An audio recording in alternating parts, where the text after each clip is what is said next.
सहनावतु सहनौ भुनक्तु सह वीर्यं करवावहै तेजस्विनावधीतमस्तु मा विद्विषावहै। ॐ शान्ति शान्ति शान्तिः। ॐ पूर्णमदः पूर्णमिदं पूर्णात् पूर्णमुदच्यते पूर्णस्य पूर्णमादाय पूर्णमेवावशिष्यते। ॐ शान्ति शान्ति शान्तिः। श्रुतिस्मृतिपुराणानाम् आलयं करुणालयं नमामि भगवत्पादं शङ्करं लोकशङ्करं शङ्करं शङ्कराचार्यं केशवं बादरायणं सूत्रभाष्यकृतौ वन्दे भगवन्तौ पुनः पुनः। ईश्वरो गुरुरात्मेति मूर्तिभेदविभागिने व्योमवद्व्याप्तदेहाय दक्षिणामूर्तये नमः। अखण्डं सच्चिदानन्दम् अवाङ्मनसगोचरम् आत्मानमखिलाधारम् आश्रयेऽभीष्टसिद्धये अर्थतोऽप्यद्वयानन्दा अतीतद्वैतभानतः गुरूणाराध्यवेदान्त सारं वक्ष्ये यथामति।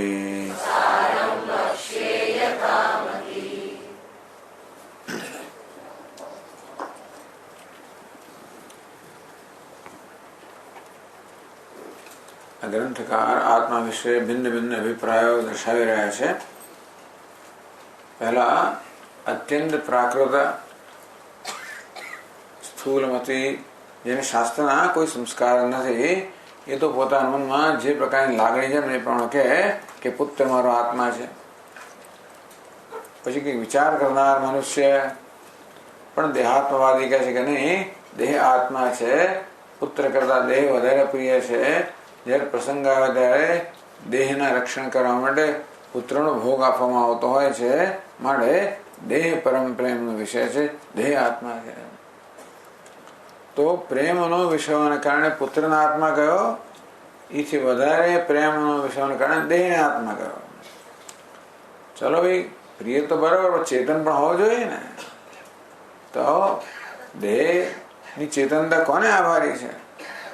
આપ દેહને આત્મા કહો છો અને એ ચેતન સિદ્ધ થાય, પરંતુ દેહની ચેતનતા કોને આભારી છે? ઇન્દ્રિયોને આભારી છે. જાગ્રત અવસ્થામાં ઇન્દ્રિયો જ્યારે પોતપોતાનું કાર્ય કરતી હોય ત્યારે જ આ દેહમાં ચેતનતા હોય. સુષુપ્તિમાં જ્યારે ઇન્દ્રિયો કાર્ય નથી કરતી ત્યારે દેહ અચેતન થઈ જાય, જડ થઈ જાય છે. એ બતાવે છે કે દેહની ચેતનતા ઇન્દ્રિયોના આભારી છે.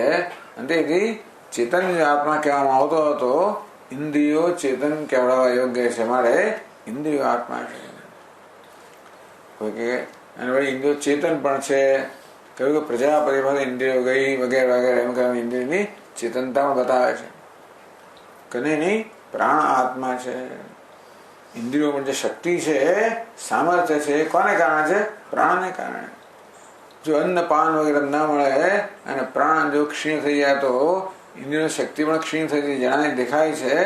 અને વળી પાસે અન્ન પાનથી પ્રાણને પુષ્ટ કરવામાં આવે તો ઇન્દ્રિયો પણ વળી પુષ્ટ સુધી જણાય છે. માટે ઇન્દ્રિયોની ચેતનતા પ્રાણને આભારી છે. પ્રાણ આત્મા છે, ઇન્દ્રિય આત્મા ન હોઈ શકે. એક બધી ઇન્દ્રિયો ભેગી મળીને આત્મા છે કે એક એક આત્મા છે? ભેગી મળીને કામ કરતું એવું જણાતી નથી. આંખ પોતાનું કામ કરે છે, કાન પોતાનું કામ કરે છે, મારી ઇન્દ્રિયો ભેગી મળીને કરતી હોય તો નથી, તો એક એક કરે છે. એક એક કરતી હોય તો દરેક જણ આત્મા છે. બધા આત્મા હોય તો અભિપ્રાય ભિન્ન ભિન્ન હોય અને તેથી આ દેહ ટકી જ ના શકે. તો એ પણ કહ્યું 10 આત્મા ના હોઈ શકે, 1 થી વધારે આત્મા ના હોઈ શકે. પ્રત્યભિજ્ઞા આપણે યાદ હોય છે કે જે હું ક્લાસમાં સાંભળતો હતો એ જ અત્યારે હું ગંગાજીના દર્શન કરી રહ્યો છું. જે ગંગાજીના દર્શન કરતો હતો એ અત્યારે હું ભોજન કરી રહ્યો છું. આમ સાંભળનાર જ્ઞાનેન્દ્રિય હતી, જોનાર ચક્ષુરેન્દ્રિય હતી, ખાનાર વળી અપાન વાયુ છે. ટૂંકમાં એટલે કે આ જો દરેક જુદા આત્મા હોત તો કાને સાંભળ્યું એની સ્મૃતિ આંખને ના હોય. જેને અનુભવ કરે એની સ્મૃતિ હોય. તો સાંભળો તો કાને એ આત્મા જુદો હોય અને આંખથી જોનારી ઇન્દ્રિય જુદી હોય તો કાન વડે સાંભળવામાં આવ્યું એની સ્મૃતિ આંખમાં ન હોઈ શકે. પણ આપણે જોઈએ છે કે એક જ જણને બધી સ્મૃતિ છે અને માટે આ ઇન્દ્રિયો આત્મા ન હોય, એ પ્રાણ જ આત્મા છે. હવે આગળ કહે છે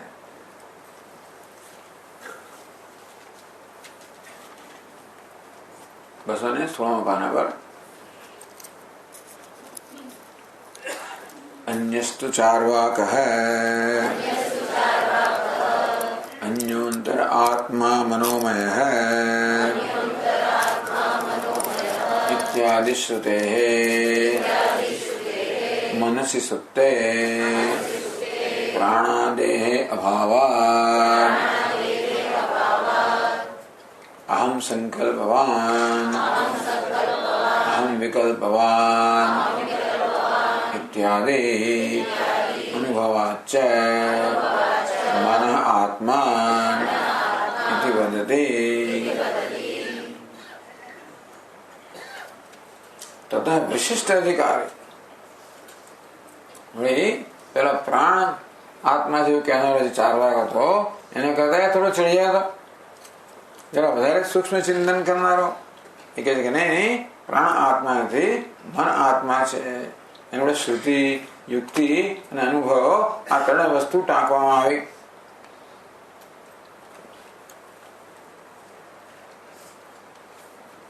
અન્યોન્તર આત્મા મનોમય.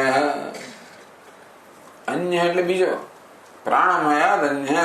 આ પ્રાણમય કરતા બીજો. અંતર પ્રાણથી પણ અભ્યંતર, પ્રાણથી પણ અંદર, પ્રાણથી પણ સૂક્ષ્મ, પ્રાણનો પણ નિયામક. જે અંદર હોય, અંતરમાં હોય, અંદર હોય, સૂક્ષ્મ હોય, નિયામક હોય, એ આત્મા હોય.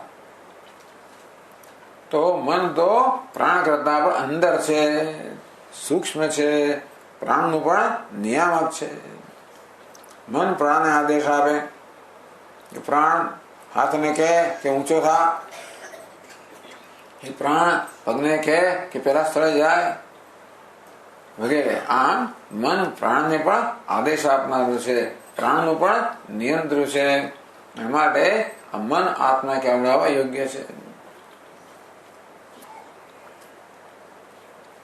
ચાલો શ્રુતિ યુક્તિ શું કહે છે? સુપ્તે પ્રાણાદેહ અભાવાત. સુષુપ્તિમાં તો પ્રાણ હોતું નથી, જ્યારે મન હોય છે.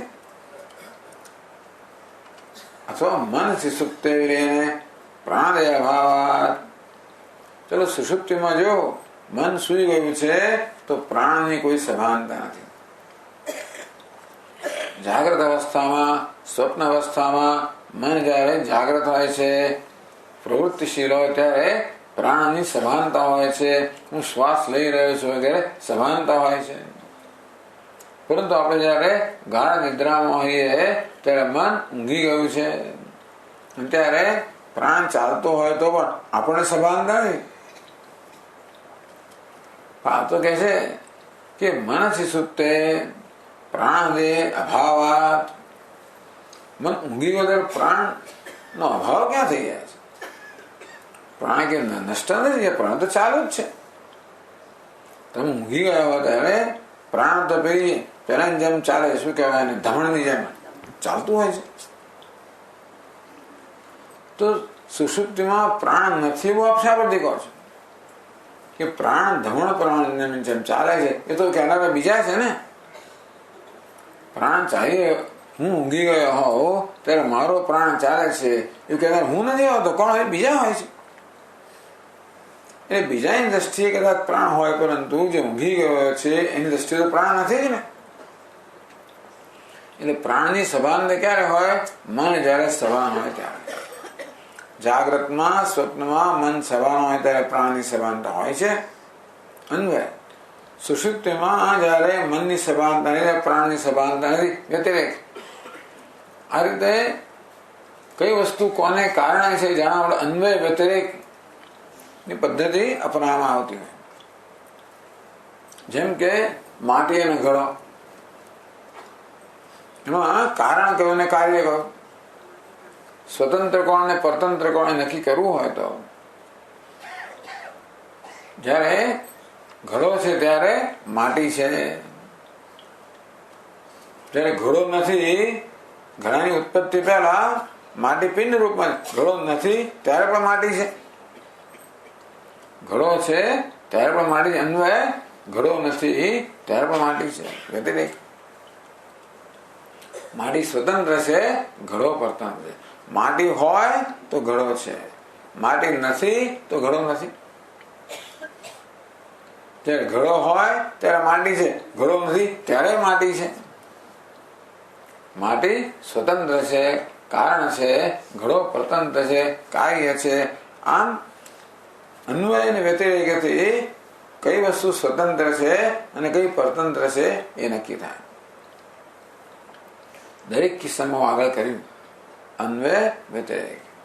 ઇન્દ્રિયો જયારે પ્રવૃત્ત છે ત્યારે દેહમાં ચેતનતા છે. સુષુપ્તિમાં ઇન્દ્રિયો પ્રવૃત્ત નથી ત્યારે દેહમાં ચેતનતા નથી. એને પૂર્વાર્થ કે દેહની ચેતનતા ઇન્દ્રિયોને કારણે છે.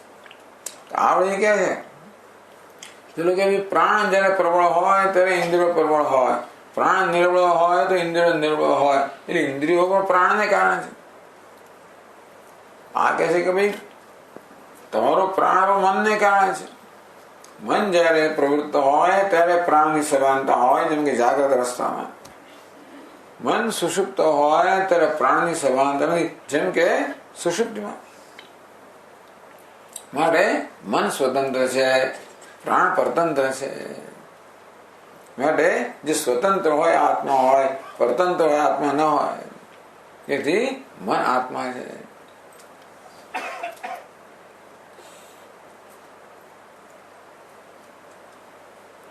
અથવા તો આ કે બહુ આ વાક્ય છે ને કે મન ઊંઘી ગયો ત્યારે પ્રાણ નથી, એ જરા બહુ વિવાદાસ્પદ વસ્તુ છે.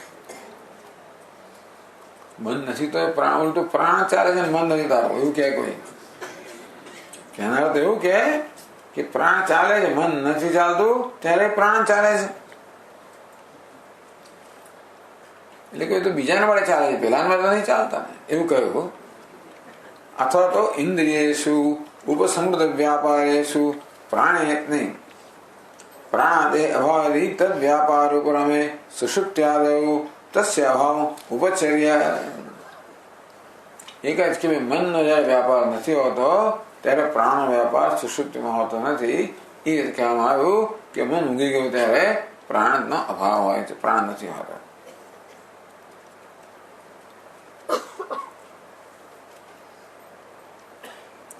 વળી આગળ તથા ચ ઇન્દ્રિયેષુ ઉપસંહૃતેષુ ઉપસંહૃત વ્યાપારેષુ પ્રાણે છે ઉપસંહૃત પ્રાણાપાન ઇતર વૃત્તૌ.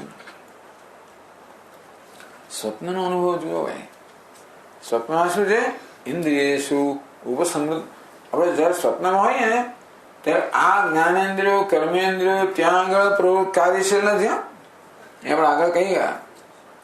આ જ્ઞાનેન્દ્રિયો કર્મેન્દ્રિયો માત્ર જાગ્રત અવસ્થામાં જ એમની પ્રવૃત્તિ છે. ઊંઘી જઈએ એટલે ઇન્દ્રિયોમાંથી અહંભાવ જતો રહે. સ્વપ્નમાં પણ આ દેહમાં કે ઇન્દ્રિયોમાં અહંભાવ હોતો નથી. સ્વપ્ન દેહ હોય તો એ તો આત્માએ પોતે બીજો દેહ ઉત્પન્ન કરેલો છે. સ્વપ્ન ઇન્દ્રિયો છે પણ સ્વપ્ન માટે ખાસ સર્જાયેલી છે. સ્વપ્ન વિષય સૂક્ષ્મ છે ને, એનો અનુભવ કરવા માટે દેહ પણ એવો જોઈએ, ઇન્દ્રિયો પણ એવી જોઈએ. એ ખાસ સર્જવામાં આવી કે આ દેહની ઇન્દ્રિયો નથી. એટલે સ્વપ્નમાં, સુષુપ્તિમાં જ્યારે આ બધી ઇન્દ્રિયોનો વ્યાપાર નથી હોતો,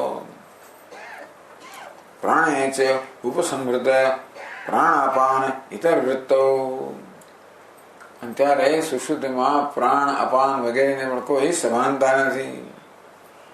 મનસાએવ કેવલેન સ્વપ્નાદેહ ઉપલંભાત. આ સ્વપ્નનો જે અનુભવ થાય છે એ કોણ કરે છે? ઇન્દ્રિયો નથી, પ્રાણ નથી, તો એ સ્વપ્નનો અનુભવ છે. કોણ કરે છે? મન કરે છે. જો મન કેવું સ્વતંત્ર છે, અનુભવ કરવા માટે મનને ઇન્દ્રિયોની પણ જરૂર નથી કે પ્રાણની જરૂર નથી. જેમ કે સ્વપ્નાવસ્થા,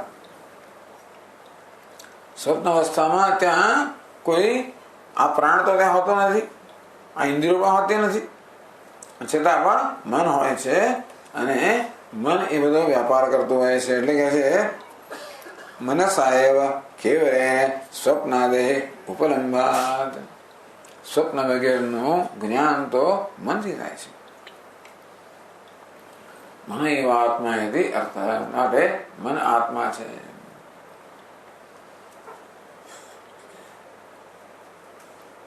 પછી અનુભવ અહમ સંકલ્પવાન અહમ વિકલ્પવાન. મને હમણાં આ નિર્ણય થયો, સંકલ્પ પાછો બદલાઈને પેલો થયો, પાછો આ થયો, પાછો પેલો થયો. આમ સંકલ્પ વિકલ્પ કરનારો હું છું, અંતેથી મન હું છું.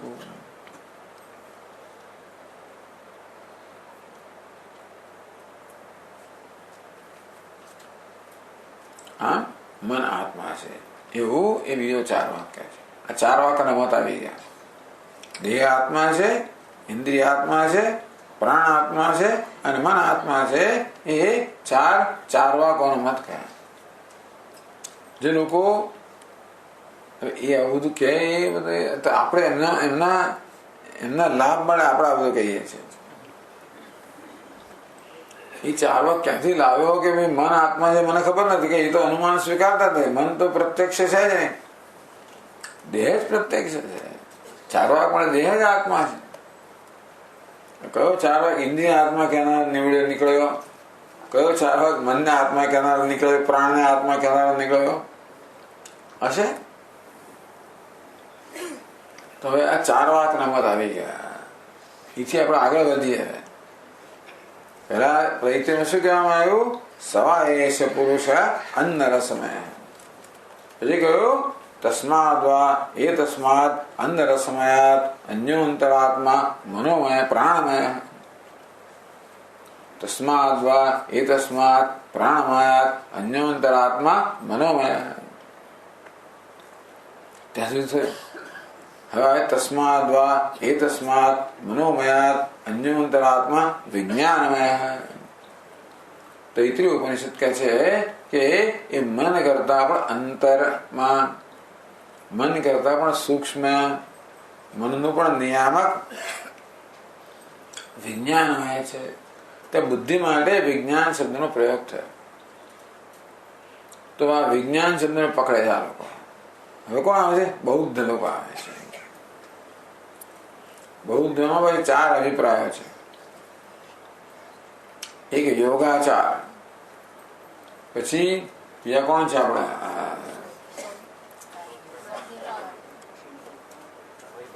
વૈભાષિક, હા માધ્યમિક, વૈભાષિક નહીં, પણ મેનલી આ 2 સ્કૂલો છે, યોગાચાર અને માધ્યમિક. એ બીજી 2 જ છે પ્રચલિત. આ 2 છે, વૈભાષિક અને સૌત્રાંતિક. એમાં આ યોગાચાર જેને કહેવાય છે ને એ લોકો ક્ષણિક વિજ્ઞાન કહેવાય છે, અને માધ્યમિક જે કહેવાય છે એ શૂન્યવાદી કહેવાય છે. આ 2 જાણીતા છે, ક્ષણિક વિજ્ઞાન અને શૂન્યવાદી. 2 વૈભાષિક વગેરે મત ત્યાં લીધા છે માંડવ્ય કારિકામાં, અલાત શાંતિ પ્રકરણમાં. વૈભાષિક ને સૌત્રાંતિક નો ફેર શું છે?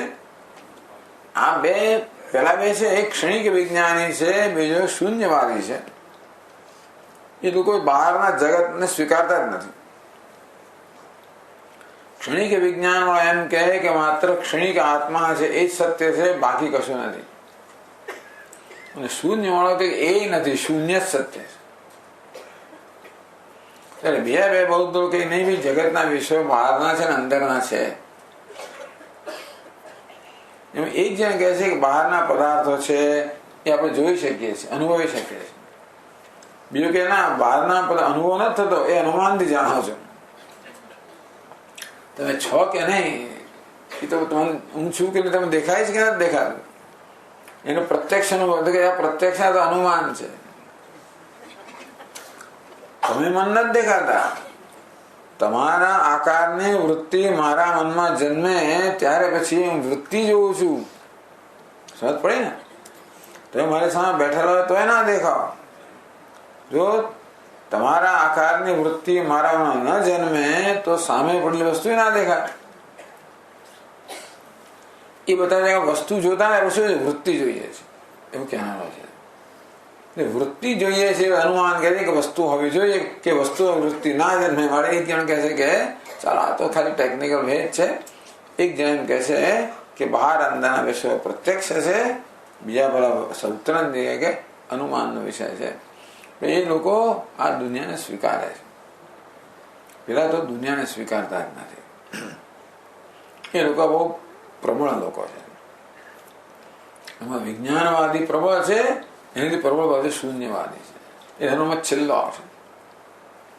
તો હવે વિજ્ઞાનવાદી જેને યોગાચાર કહેવામાં આવે છે એનો મત કહે છે. ચારમાં 4 યોગ આવે છે બૌદ્ધ.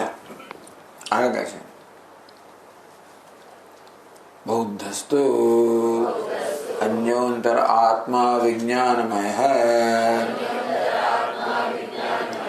इत्यादि श्रुते कर्तुः अभावे कर्णस्य शक्ति अभावात् अहंकर्ता अहम भोक्ता इत्यादि अनुभवाच्च बुद्धि आत्मा इति वदति. बौद्धस्तु बौद्ध શું કહે છે? અન્યોંતરા તસ્માદ્વા એતસ્માન મનોમયાત અન્યોંતરાત્મા વિજ્ઞાનમય.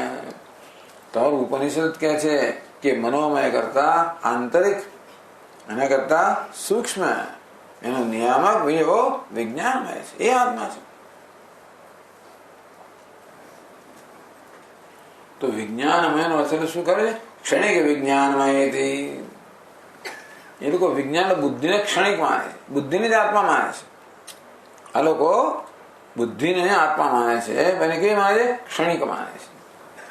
પ્રત્યેક ક્ષણે બુદ્ધિ બદલાતી હોય છે ને, એથી પણ એ ચૈતન્ય પણ કેવું છે? ક્ષણિક ચૈતન્ય કે ક્ષણિક વિજ્ઞાન આત્મા. એમના કહેવા પ્રમાણે પ્રત્યેક ક્ષણે નવો આત્મા જન્મે.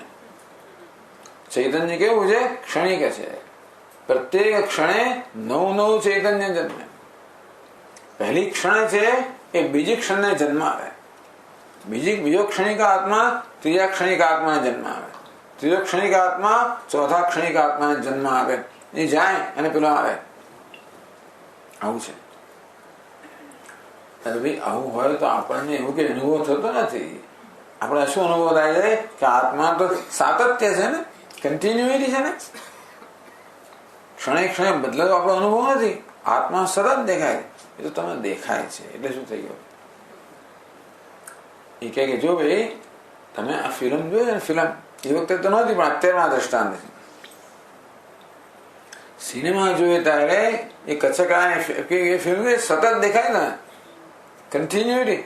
તમને ખબર છે ને કે હવે આ તો બહુ સ્કૂલમાં આપણે ભણતા હતા, 1 સેકન્ડમાં 15 થી વધારે વાર પેલા ફિલ્મ પસાર થાય તો આપણને જાણે કે ચાલુ હોય એમ લાગે. ખરેખર તો ફિલ્મ ચાલુ નથી આવતી. એક ફિલ્મ હવે તો શું છે, હવે તો બધું ડિજિટલ આવ્યું એટલે ફિલ્મનું દ્રષ્ટાંત ના આવે. છતાં પણ રીલ આવતું ને, રીલ એમાં પેલી ફિલ્મ દરેક ફોટો હોય ને એટલી ઝડપથી ફોટા પડે એટલી ઝડપ ફોટા ફરે કે 1 સેકન્ડના 15 થી વધારે પેલી ફ્રેમ આમ જાય તો આપણને જાણે કે સતત ચાલતું હોય, કન્ટિન્યુઅસ ચાલતું એવું જ જણાય, સાતત્ય જણાય. ખરેખર સાતત્ય નથી. પેલા હાથ આમ ઊંચો કરે હોય, આમ આટલા ફોટા હોય, પણ એટલી ઝડપથી જતો કે આપણે આમ લાગે. એટલે આપણને ત્યાં શું દેખાય? સાતત્ય દેખાય. આપણને પેલો વચ્ચે એટલે કટકા ક્ષણિકતા ના દેખાય કે એક આમ ગયું અને બીજું એવું. ક્યારેક ક્યારેક આપણે કમ્પ્યુટરમાં ગડબડ થાય તો એવું થતું હોય છે. અથવા તો આપણે જયારે ક્રિકેટ મેચ જોતા હોઈએ અને સ્લો મોશન બતાવે, ઘણી વાર એથી સ્લો મોશન બતાવે અને બતાવવું હોય કે ખરેખર પેલો લાઈનમાં આવી ગયો કે નથી આવ્યો, એનું બેટ અડક્યું કે નથી અડક્યું. એક ફિલ્મ બતાવે ત્યારે ખબર કે આટલી ઝડપથી આ ફિલ્મ ચાલે છે.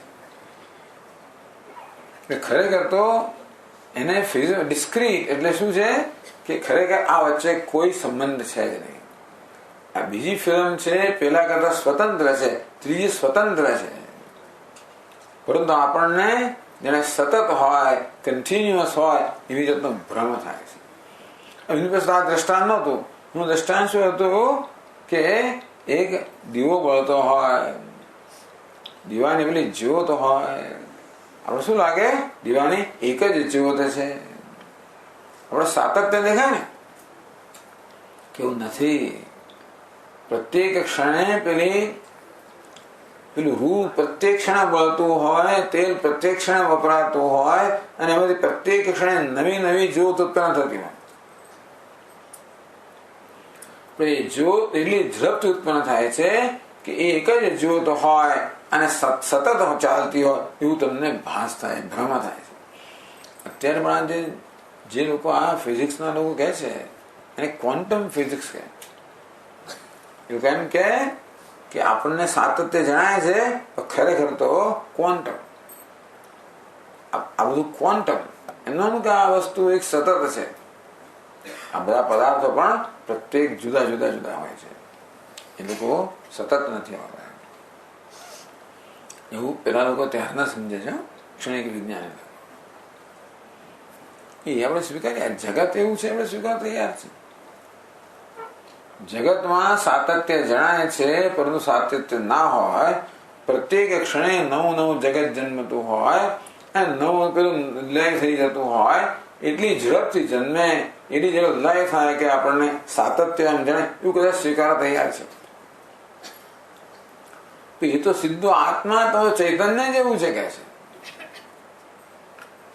આત્મા જ પ્રત્યેક ક્ષણે જન્મે અને મરે, જન્મે અને મરે. આપણે પૂછ્યું તું ક્યાંથી લાવ્યો આ? તને કોણે કહ્યું? આ તારી કલ્પના તે જોયું છે બધા? તે તારી જાતે આવા સતત બદલાતા ક્ષણિક આત્માને જોયો છે? કોણ જુએ? જોનારો પોતે ક્ષણિક છે. એ જુએ એટલે આમ જતો, એ જ જતો હોય, પેલું જતો હોય. એટલે મેં જોયું કેનારો તો રહ્યો નહીં ને. જોનારો જતો રહ્યો તો કોણ કે મેં જોયું? એટલે કે આવી ચૈતન્ય કે આત્મા ક્ષણિક હશે એનો પુરાવો શું? અનુભવ કરે છે કદાચ? અનુભવ થઈ ના શકે. માત્ર એટલા બધા બોલ તાર્કિક કહેવામાં આવે છે. સંકેતમાં બધા તાર્કિક તર્કથી આવેલા નિર્ણય છે. આ અનુભવથી આવેલો નિર્ણય નથી. પછી એમનો અભિપ્રાય છે કે અને આલય વિજ્ઞાન કે દરેક ક્ષણે નવું વિજ્ઞાન આવે, નવી ચૈતન્ય આવે, નવી કોન્શિયસનેસ આવે. આલય મરો ત્યાં સુધી આવું જ ચાલે. ટૂંકમાં આ બધા ક્ષણિકતા જ સત્ય છે. એ સિવાય કોઈ સ્થાયીપણું સત્ય છે જ નહીં. સર્વમ દુઃખમ દુઃખમ, સર્વમ ક્ષણિકમ, સર્વમ શૂન્યમ, સર્વમ સ્વસંવેદ્યમ. એ કહે છે કે આને જાણવા માટે જાતે જ જાણે છે. એવું કહે છે આ ક્ષણિક જાતે જ જાણે છે કે હું ક્ષણિક છું. સ્વસંવેદ્યમ, પોતે પોતાને જ જાણે છે. અવલયાય સર્વમ દુઃખમ દુઃખમ. આ જગત કેવું છે? દુઃખમય છે. કેમ? ક્ષણિકમ ક્ષણિકમ, બધું ક્ષણિક છે. કોઈ વસ્તુ વિશ્વસનીય છે નહીં. કોઈ તમારી સાથે હંમેશા રહેશે એવું માનવું નહીં. દરેક વસ્તુ આવીને જનારી છે, વિયોગ થવાનો જ છે, દુઃખ આપનારી જ છે. જાણી લો પહેલેથી. તમે વળગો હોય પહેલા જાણી લો કે આ છૂટા પડવાનું છે. માટે સર્વમ દુઃખમ દુઃખમ, સર્વમ ક્ષણિકમ ક્ષણિકમ. પછી આગળ સર્વમ શું કે પેલો કે બે ક્ષણની વચ્ચે શું છે? પ્રત્યેક ક્ષણે આત્મા નવો આવતો હોય તો બે ક્ષણની વચ્ચે તો સર્વમ શૂન્યમ શૂન્યમ, એ શૂન્ય લઈ આવે. ખબર કોને પડે? એની જાતે જ ખબર પડે. સર્વમ સ્વસંવેદ્યમ સ્વસંવેદ્યમ. હવે એમના 4 સત્યો છે બધા બૌદ્ધ ધર્મ. હવે આ બુદ્ધિ ક્ષણિક વિજ્ઞાન આત્મા છે એ શા બધે નક્કી કર્યું? તો કરતા આત્મા. આત્મા પછી કે હું હોય. હું કેવો હોય? કરતા ભોગતા વગેરે આત્મા હોય. તો પેલો કે છે મન આત્મા છે, આ કે બુદ્ધિ આત્મા છે. તો મન કરતા ભોગતા છે કે બુદ્ધિ કરતા ભોગતા છે? આ કે બુદ્ધિ કરતા ભોગતા છે. એ કહે છે અહમ કરતા ભોગતા ઇત્યાદિ કર્તુ અભાવે કર્ણસ્ય શક્તિ અભાવ. તો મન તો કરણ છે, બુદ્ધિ કરતા. આપણે જોઈએ ને આગળ કે આપણા મનમાં 2 પ્રકારની વૃત્તિઓ છે. આમ તો 4 વૃત્તિઓ કહેવામાં આવે. કઈ? મનસ, બુદ્ધિ, ચિત્ત, અહંકાર. એ 4 ને 2 વિભાગમાં વહેંચવામાં આવી. એક અહમ વૃત્તિ, બાકીની ઇદમ વૃત્તિ. અહંકાર અહમ વૃત્તિ, બાકી મન, બુદ્ધિ અને ચિત્ત કઈ છે? ઇદમમાં, કરણમાં. આ કર્તૃવૃત્તિ પેલી કરણ વૃત્તિ, સાધન. એટલે આમ અહંકાર કે મનને કામ કર, સ્મૃતિને કામ કર, એનું કામ કરે. એક કરણ સાધન છે. એટલે બૌદ્ધ કે છે તમારું મન તો સાધન છે. સાધન આત્મા ના હોય, એ સાધનનો ઉપયોગ કરનાર આત્મા હોય. કરતા આત્મા હોય, કરણ આત્મા ના હોય. જેમ પેલો કઠિયારો જેવી રીતે લાકડા ફાડતો હોય તો કઠિયારો કોણ કરતા છે? એ પેલો ઉપયોગ કરે છે કુહાડીનો. કુહાડી કઈ કરતી નથી, કરનાર કોણ છે? કઠિયારો છે. તો મન તો કુહાડીના સ્થાને છે અને બુદ્ધિ છે એ પેલા કઠિયારના સ્થાને છે. તેથી કોઈ દાડો પણ પેલી કુહાડી આત્મા ના હોય શકે, કઠિયારો હોય. તે મન તો કરણ છે અને મારે એ આત્મા ના હોય, બુદ્ધિ આત્મા છે કે કર્તૃત્વ બુદ્ધિમાં છે.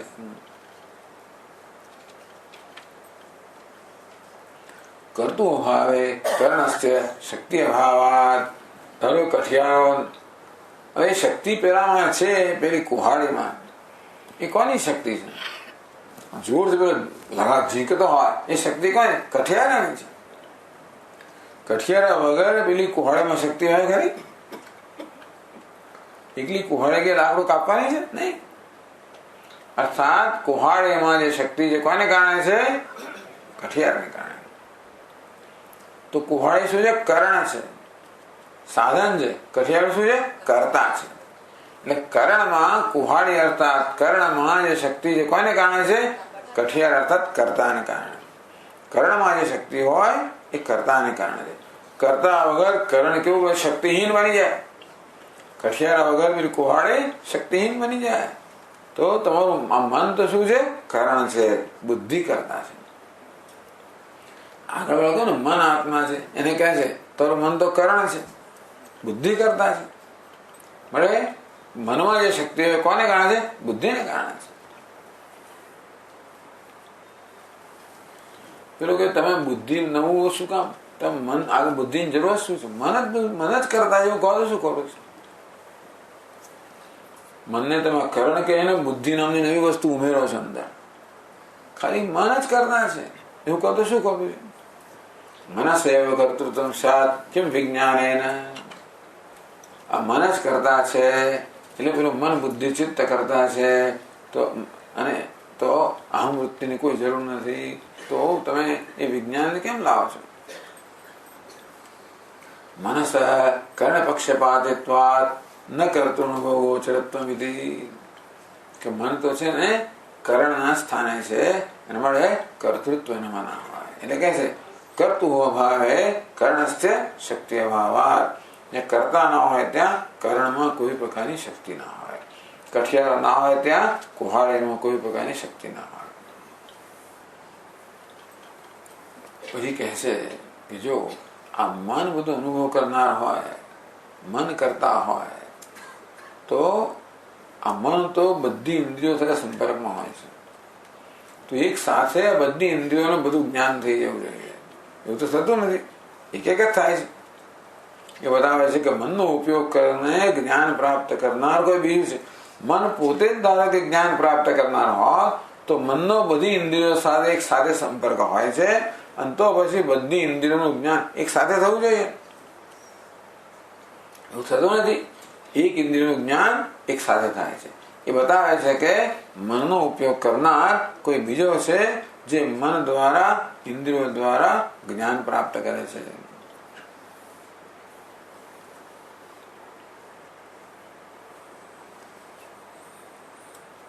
મનસ્તુ વિજ્ઞાન ક્રમ હેતુ સાધારણ કર્ણમ એવ ઇત્યર્થ. મન તો બિચારો હમણાં સાંભળે, પછી જુએ, પછી સ્પર્શે, પછી બોલે. એટલે વિજ્ઞાન ક્રમ હેતુ, ક્રમે કરતું હોય છે. અમારે તો કરણ છે, જ્યારે વિજ્ઞાન છે એ કરતા છે.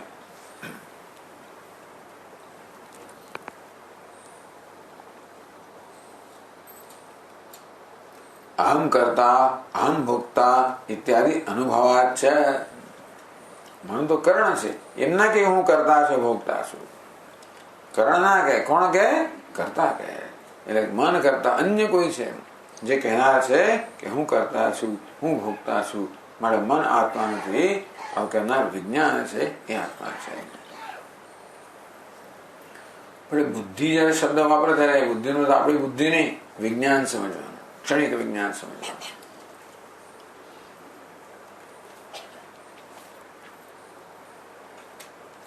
એવં વેદ બાહ્યવાદાન ઉપન્યસ્ય. આ બધા વેદ બહારના વાક્ય બધા અભિપ્રાય છે. 4 વાક પણ કેવો છે? વેદ પેલો અત્યંત પ્રાકૃત વેદ બાહ્ય છે, બિચારા કઈ ખબર નથી. 4 વાક પણ વેદ બાહ્ય એટલે વેદની બહાર, વેદના નહીં સ્વીકારનારો. બૌદ્ધ પણ કેવો છે? વેદ બાહ્ય છે. નાસ્તિકો છે જે વેદમાં શ્રદ્ધા ન ધરાવતો હોય, વેદને પ્રમાણ ન માનતો હોય, નાસ્તિક કહેવામાં આવે. 2 પ્રકારના નાસ્તિકો છે. બીજો ઈશ્વર ન સ્વીકારને આપણે નાસ્તિક કહીએ. મીમાંસુ કોણ નાસ્તિક કે? વેદને ન સ્વીકારનારને નાસ્તિક. એ લોકો ઈશ્વર એ લોકો નથી સ્વીકારતા હોય. એટલે નાસ્તિક નાસ્તિક, આસ્તિક નાસ્તિક, નાસ્તિક આસ્તિક, આસ્તિક આસ્તિક, આવી બધી વસ્તુઓ છે. જો પેલો બૌદ્ધ છે એ વેદને ના સ્વીકારે અને ઈશ્વરને ના સ્વીકારે, નાસ્તિક નાસ્તિક. જયારે મીમાંસક છે વેદને સ્વીકારે પણ ઈશ્વર ના સ્વીકારે, કેવો છે? આસ્તિક નાસ્તિક. ક્રિશ્ચન છે એ વેદને ના સ્વીકારે પણ ઈશ્વરને સ્વીકારે, એ નાસ્તિક આસ્તિક. વેદાંતિન છે એ વેદને સ્વીકારે, ઈશ્વરને સ્વીકારે, આસ્તિક આસ્તિક. એવું છે. આ બધા નાસ્તિક નાસ્તિકો છે. કોણ? બૌદ્ધ લોકો. વેદને પણ ના સ્વીકારે અને ઈશ્વરને પણ ના સ્વીકારે. એટલે હવે એમને પૂછવામાં, તમે ક્ષણિક વિજ્ઞાનના આત્મા કહો છો, ક્ષણિક વિજ્ઞાન સ્વ આત્મત્વ અધ્યવસાદું, તમે ક્ષણિક વિજ્ઞાનના આત્મા કેવી રીતે કહી શકો? એક સિદ્ધાંત એવો છે, જ્ઞાન, ઈચ્છા, પ્રયત્ન, સંસ્કાર, સ્મૃતિનામ એક આશ્રયત્વ નિયમાત. આજે સમજાયું છે જ્ઞાન, ઈચ્છા, પ્રયત્ન, સંસ્કાર, સ્મૃતિ. આવો એક ક્રમ છે. પહેલા આપણે જ્ઞાન થાય. ગઈકાલે આપણે બજારમાં ગયા અને જોયું શું, હા આ તો બહુ સરસ ઘરેણા છે ભગવાનને કામ, ભગવાન માટે. જોયું, પહેલા જ્ઞાન થયું કે આ ઘરેણા છે. ઈચ્છા જન્મી, મારે ખરીદવું છે. પ્રયત્ન થયો દુકાનમાં જવું અને ખરીદવું. પછી યાદ રહે સ્વામીજી હું આટલા લઈ આવી. પાછું સ્મૃતિ હોય, સંસ્કાર જે અનુભવ થાય ને સંસ્કાર પડે. જો ગયા વર્ષે તો આ લઈ આવ્યા હતા, આ વર્ષે આ લીધું, ગયા વર્ષે પેલી દુકાન હતી, આ વખતે દુકાન ક્યાં જતી રહી? ગયો દુકાનદાર બીજો તો બધું યાદ રહે છે. એક એક વસ્તુ વેદાંત યાદ ના રહે, બાકી બધું યાદ રહે. કહે કે આ યાદ નહીં, આ બધું આ યાદ ના, પેલું બધું યાદ રહેતું હોય છે. 5 વર્ષ પહેલા મને કોણે શું કહ્યું અને કોણ કહી ગયું, આ બધું યાદ રહેતું હોય છે. તો પહેલા વસ્તુનું જ્ઞાન જન્મે, પછી એમાંથી ઈચ્છા જન્મે, એમાંથી પ્રયત્ન જન્મે, એ પ્રયત્નના સંસ્કાર માનવા પડે, એમાંથી સ્મૃતિ જન્મે. બરાબર છે? આવું એક જ જાણે થવું જોઈએ ને. પ્રયત્ન આને કર્યો હોય અને સંસ્કાર પેલામાં હોય અને સ્મૃતિ બીજા, એવું તો ના જ બને ને. સ્મૃતિ કોને હોય? જેને સંસ્કાર હોય એને. સંસ્કાર કોને હોય? જેને પ્રયત્ન કર્યો એને. પ્રયત્ન કોણ કરે? જેને ઈચ્છા હોય તેને. ઈચ્છા કોને હોય? જેને જ્ઞાન હોય તેને. જેનું જ્ઞાન નથી ઈચ્છા ના થાય. 100 વર્ષ પહેલા કોઈને કમ્પ્યુટરની ઈચ્છા નહોતી, લેપટોપની ખબર જ નહોતી ને, જ્ઞાન જ નહોતું. હવે જેમ જેમ એ લોકો આપણું શું કહે છે, જ્ઞાન વધારતા જાય છે. મોટા પહેલા પાના પર આવે iPhone S6 જ્ઞાન આવ્યું. કહું છે ઈચ્છા છે, મને જોઈએ છે. પછી તો પપ્પાને બસ જે જીત લીધી, જે 52,000 નો ફોન છે કે 65,000 નો ફોન છે, મને જોઈએ. પ્રયત્ન થાય, પપ્પાને મનાવવાનો પ્રયત્ન થાય. પછી એમાંથી છે મેડમ મનાવો, જે કંઈ કરો, જીત કરો, એમ કરે જેમ કરે મેળવો. પછી યાદ રહે કે હા જો આ ફોનમાં આવું, પેલો S7 આવશે ને પાછું, એની પછી સ્મૃતિ રહેશે. આમ એક નિયમ એવો છે કે જ્ઞાન, ઈચ્છા, પ્રયત્ન, સંસ્કાર, સ્મૃતિ, આખો ક્રમ છે. બધું એકમાં જ હોવું જોઈએ.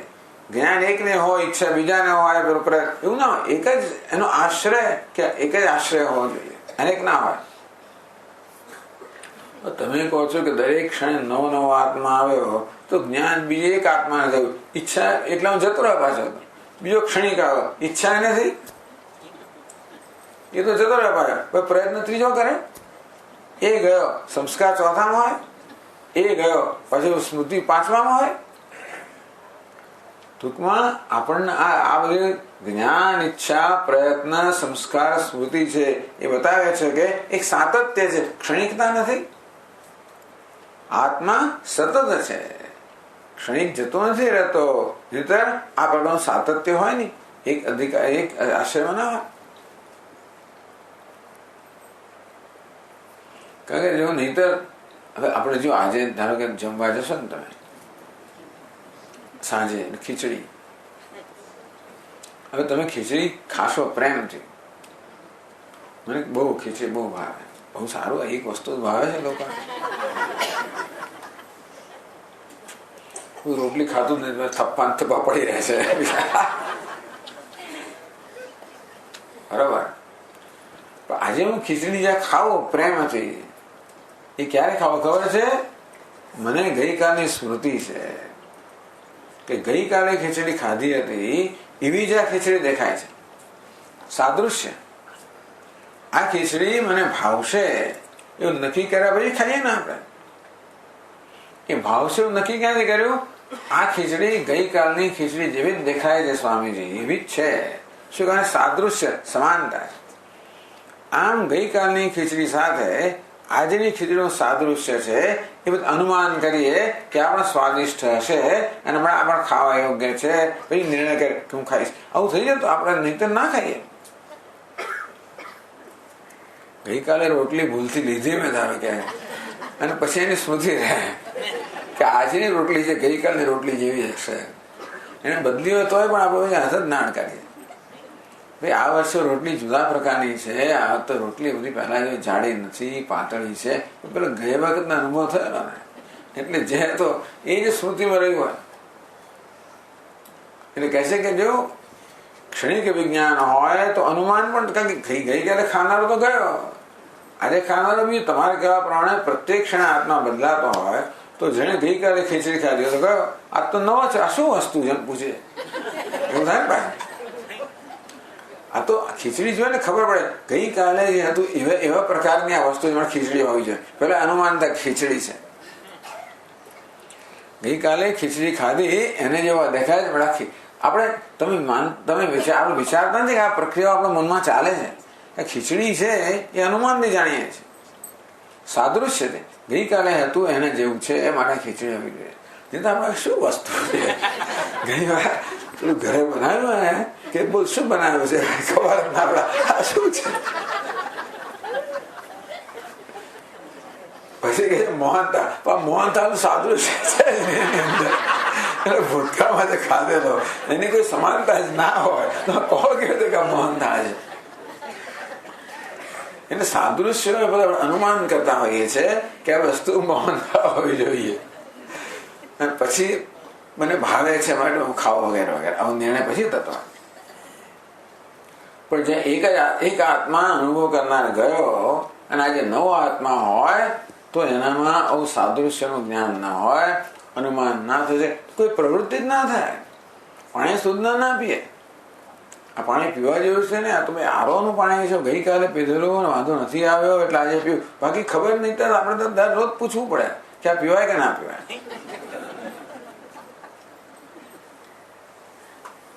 એટલે આ પ્રકારે આવી દલીલો દ્વારા પુરવાર કરવામાં આવે છે કે આત્મા ક્ષણિક ના હોય, આત્મામાં સાતત્ય હોવું જોઈએ.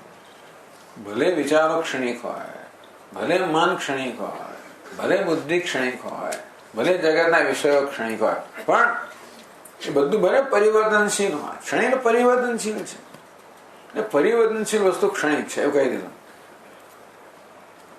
પરિવર્તનશીલ વસ્તુ કારણ કે ધારો કે એક ફૂલ તમે લો, આજે ફૂલ એકદમ સરસ ખીલેલું સુગંધીદાર છે, કાલે જો થોડું ઘણું સુકાઈ ગયું હશે, પરમદાર વધારે સુકાય તો ચોથે દાર તો એકદમ ખરી પડશે બિચારું, એને પેલા પાપડ જેવું થઈ જશે. એવું ક્યારે થાય? એક ક્ષણો તો ના થાય. પ્રત્યેક ક્ષણે ફૂલમાં પરિવર્તન આવતું હશે ત્યારે ધીમે ધીમે, એટલે આપણે પ્રત્યેક ક્ષણો પરિવર્તન જોઈ ના શકીએ, તો પ્રત્યેક ક્ષણે પરિવર્તન આવતું હોય તો જ છેવટે સમગ્ર પરિવર્તન આવે ને. એટલે કે આ ફૂલ પહેલાની ક્ષણ હતું એના કરતા બીજી ક્ષણે જુદું છે, એટલે એક ક્ષણે કે છે તો ખરું. જે વસ્તુઓ પરિવર્તનશીલ છે એક ક્ષણિક છે. જગત બધું પરિવર્તનશીલ છે. ચારવા કોઈ કે દેહ પણ ક્ષણિક જ છે. દેહ છે, મન, બુદ્ધિ બધું પરિવર્તન છે, માટે બધું ક્ષણિક છે, આપણે સ્વીકારવા તૈયાર છે. પણ એ ક્ષણિક છે એવું જ્ઞાન કોઈકને તો હોવું છે ને. એ ક્ષણિકતા નક્કી કેમ થાય? તો ક્ષણિકતાને જાણનાર તો ક્ષણિક ના હોવો જોઈએ, ક્ષણિકતાને આધાર આપનાર ક્ષણિક ના હોવો જોઈએ.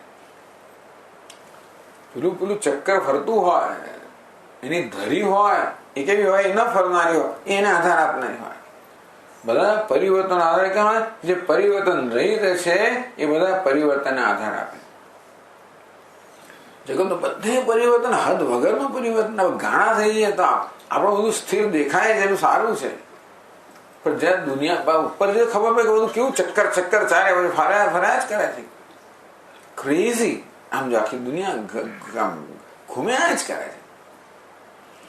પરિવર્તનનું જ્ઞાન કોને છે? અને પરિવર્તન આધાર કોઈ પરિવર્તન રહિત હોવો જોઈએ, અને પરિવર્તનનું જ્ઞાન કે એનો આભાસ કરનાર કોઈ પરિવર્તન હોવો જોઈએ. વેદાંત કહે છે કે આ ક્ષણિકતાનો આધાર તો નિત્ય હોવો જોઈએ, ક્ષણિકતાનો સાક્ષી પણ નિત્ય હોવો જોઈએ.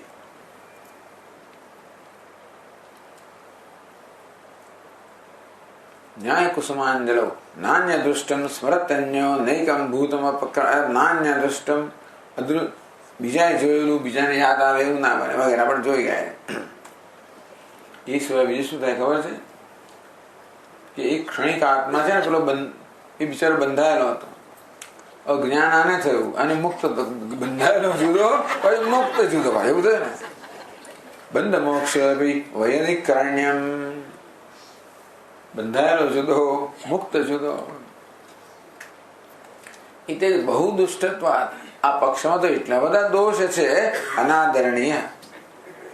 આ ક્ષણિક વિજ્ઞાન કેવું છે? અનાદરણીય, એનો આદર કરવા યોગ્ય બહુ બધા દોષ છે. એ અભિપ્રેત્ય વેદવાદી પક્ષમાં આશ્રિત, એ પાછા વેદવાદી પક્ષમાં આવે છે વચ્ચે. ટૂંકમાં એમને તો સ્થૂલ અરુંધતી, સૂક્ષ્મ જવું છે. એટલે બુદ્ધિ કરતા સૂક્ષ્મ તત્વ ગયું તો કા જ્ઞાન, એથી સૂક્ષ્મ તત્વ ગયું, એથી સૂક્ષ્મ તત્વ ગયું, એથી સૂક્ષ્મ તત્વ આત્મા. એમ કરીને સૂક્ષ્મતાની આખી એક અહીંયા આગળ એમણે પરંપરા સ્વીકારી છે. વૈદિક મત છે કે નહીં એ મહત્વ નથી, પણ જે સૂક્ષ્મ, પણ આ અત્યાર સુધી બધા અવૈદિક મતો હતા. હવે પછી જે બે મત આપે છે એ બધા વૈદિક મતો છે, પાછો અવૈદિક આવશે, પછી પાછો વૈદિક આવશે. વિજ્ઞાનપી અંતરમ આત્માનમ નિર્ધારયસુ. આ વિજ્ઞાન જે કહ્યું એના કરતા પણ સૂક્ષ્મ શું છે. હવે એવું છે ને કે એક સરસ પદ્ધતિ એમણે અપનાવી. આત્મ તત્વનું સ્વરૂપ શું છે એનો નિર્ણય કરવા માટે અન્વેષણ થવું જોઈએ. આત્મ તત્વ સૂક્ષ્મતમ હોવું જોઈએ. એટલે સ્થૂળ સૂક્ષ્મ સૂક્ષ્મતર એમ કરતા કરતા કરતા તો હવે જે આત્મા વિશે જે બધા અભિપ્રાય પ્રવર્તમાન છે એમાં આ બુદ્ધિ કે ક્ષણિક વિજ્ઞાન સુધી આવ્યા. આ બુદ્ધિ કરતા સૂક્ષ્મ તત્વ કયું છે એ જુએ બધા પાસે વિચારકો. તો પેલા એ કહ્યું છે બુદ્ધિ કરતા સૂક્ષ્મ તત્વ અજ્ઞાન છે. બુદ્ધિનું કારણ છે. અજ્ઞાન કરતા સૂક્ષ્મ તત્વ બીજો કહેનારો નીકળે, એના કરતા સૂક્ષ્મ પેલો ત્રીજો કહેનારો નીકળે.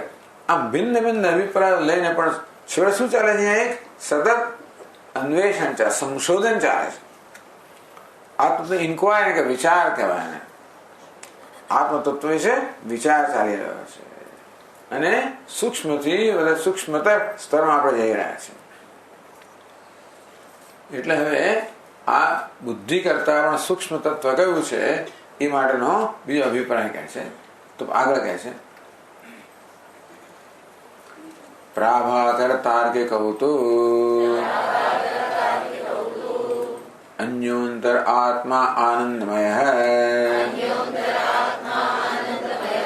इत्यादि श्रुते बुद्ध्यादीनां अज्ञाने लय दर्शनात् अहम अज्ञः अहम अज्ञाने इत्यादि अनुभवाच्च अज्ञानमात्मा इति वदतः. બધે વદતી વદતી કયું નહીં, વદત કેમ કહ્યું ભાઈ? કયું દ્વિવચન? પ્રાભાકર તાર્કિક. બરાબર. તો આ બે સાથે છે, પ્રાભાકર અને તાર્કિક લોકો સાથે છે અભિપ્રાયની અંદર. અન્યોંતરાત્મા આનંદમય, વિજ્ઞાન કરતા પણ અન્ય અંતર આત્મા છે આનંદમય. એ આનંદમય લે છે અને એ પછી કહે છે કે અજ્ઞાન આત્મા છે. ચાલો આપણે એની ચર્ચા પછીના વર્ગમાં કરશું. ઓમ પૂર્ણમદ પૂર્ણમિદં પૂર્ણાત પૂર્ણમુદચ્યતે પૂર્ણસ્ય પૂર્ણમાદાય પૂર્ણમેવાવશિષ્યતે. ઓમ શાંતિ શાંતિ શાંતિ. શંકરં શંકરાચાર્યં કેશવં બાદરાયણં સૂત્રભાષ્યકૃતો વંદે ભગવન્તો પુનઃ પુનઃ. ઈશ્વરો ગુરુરાત્મેતિ મૂર્તિભેદવિભાગિને વ્યોમવદ્વ્યાપ્તદેહાય દક્ષિણામૂર્તયે નમઃ. ઓમ શાંતિ શાંતિ શાંતિ. हरि ओम। श्री गुरुभ्यो नमः। हरि ओम।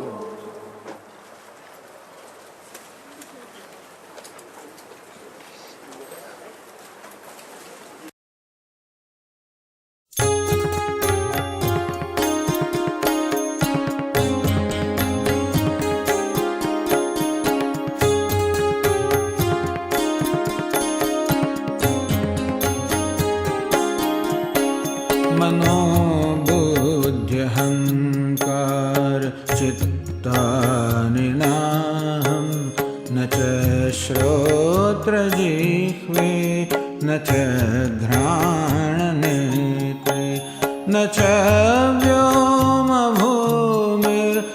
तेजो न वायुः चिदानन्दरूपः शिवोऽहं शिवोऽहं चिदानन्दरूपः शिवोऽहं शिवोऽहम्।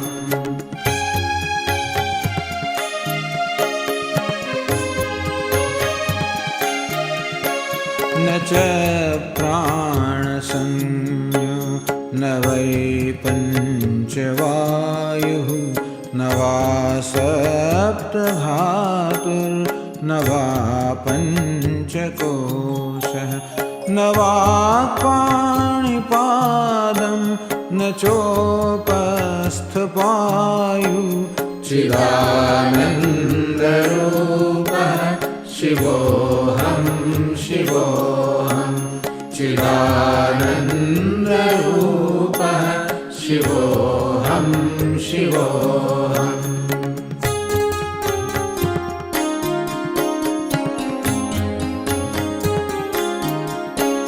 न मे द्वेषरागौ न मे लोभमोहौ मदो नैव मे नैव मात्सर्यभावः न धर्मो न चार्थो न कामो न मोक्षः चिदानन्दरूपः शिवोऽहं शिवोऽहं चिदानन्दरूपः शिवोऽहं शिवोऽहम्।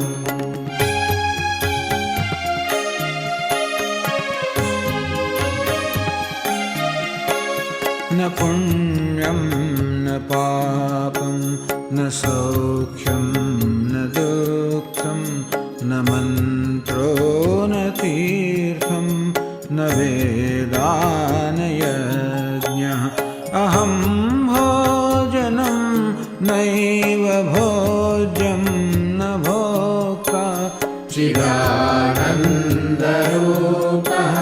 शिवोऽहं शिवोऽहं चिदानन्दरूपः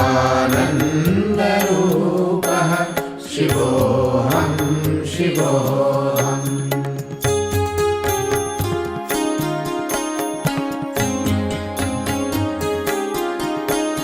न मे मृत्युशङ्का न मे जातिभेदः पिता नैव मे नैव माता न जन्म न बन्धुर्न मित्रं गुरुर्नैव शिष्यः चिदानन्दरूपः शिवोऽहं शिवोऽहं चिदानन्दरूपः शिवोऽहं शिवोऽहम्।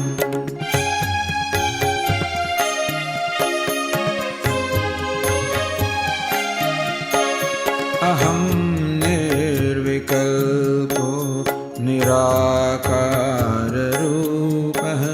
विभुर्व्याप्य सर्वत्र सर्वेन्द्रियाणां सदा मे समत्वं न मुक्तिर्न बन्धः चिदानन्दरूपः शिवोऽहं शिवोऽहं चिदानन्दरूपः शिवोऽहं शिवोऽहं शिवोऽहं शिवोऽहं शिवोऽहं शिवोऽहं शिवोऽहं